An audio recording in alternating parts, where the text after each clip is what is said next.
Bonjour, chers internautes.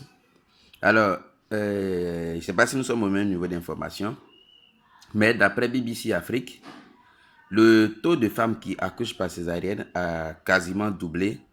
Donc, en 15 ans. En 15 ans, il y a 2 fois plus de femmes qui accouchent par césarienne.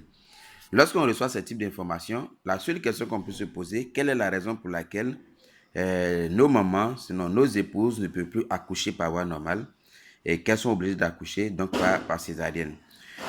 La césarienne, il faut savoir que c'est une opération chirurgicale qui consiste donc à extraire le bébé, donc à faire une incision au niveau de l'abdomen, à aussi faire une incision au niveau de l'utérus afin d'extraire le bébé. Et dans ces conditions, il faut savoir qu'il y a d'énormes risques, dans la mesure où ce n'est pas la voie naturelle d'accouchement.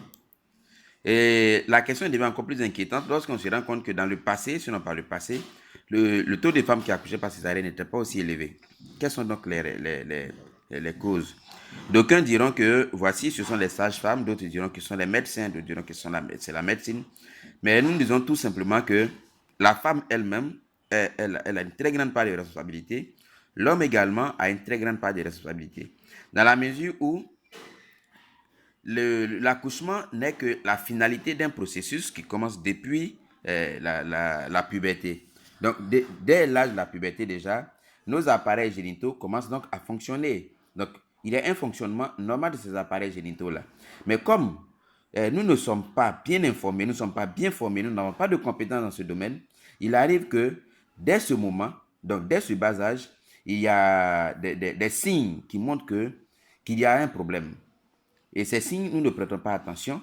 Et nous ne prêtons pas attention, nous prenons ces signes jusqu'à un âge où nous prenons une grossesse. Et même au cours de la grossesse, nous avons encore des signes qui nous signalent que, attention, on risque d'avoir des complications à la naissance. Mais attention, on ne peut pas reconnaître ces signes dans la mesure où nous n'avons aucune compétence. Et aujourd'hui, c'est un problème qui est vraiment crucial.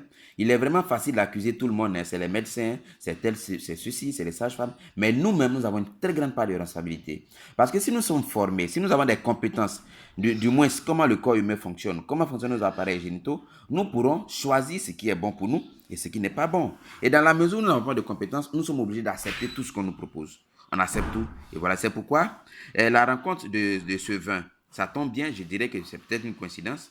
La rencontre donc de ce 20 octobre, qui va traiter de la stérilité, sinon de la fertilité chez l'homme et chez la femme, est une belle rencontre qui est donc adressée à tout le monde, qu'on soit en âge de procréer ou pas, parce que c'est à partir de cet âge qu'il faut apprendre les principes de procréation, qu'il faut apprendre les comportements, les bonnes habitudes pour un appareil reproducteur sain. Et donc nous voulons donc inviter tout le monde. Nous voulons inviter tout le monde, hommes, femmes, jeunes, vieillards. Même quand on a atteint la ménopause, il faut aussi veiller au bon fonctionnement des appareils, de l'appareil urogénital. C'est vraiment très important.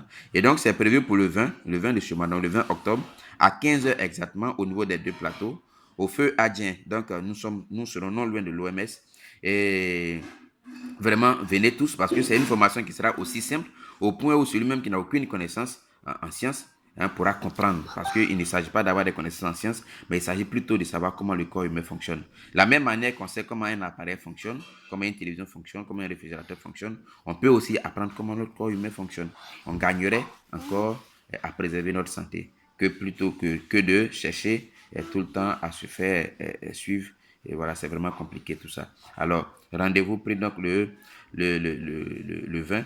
Les tickets, c'est l'invitation, sinon l'entrée est sur invitation. Les invitations sont disponibles. Nous avons beaucoup d'invitations. Voilà, nous avons beaucoup d'invitations pour tout le monde. On peut nous joindre facilement au 57 83 81 67 pour avoir les invitations. Donc, je reprends 57 83 81 67 ou pour avoir les invitations pour assister à cette séance de formation.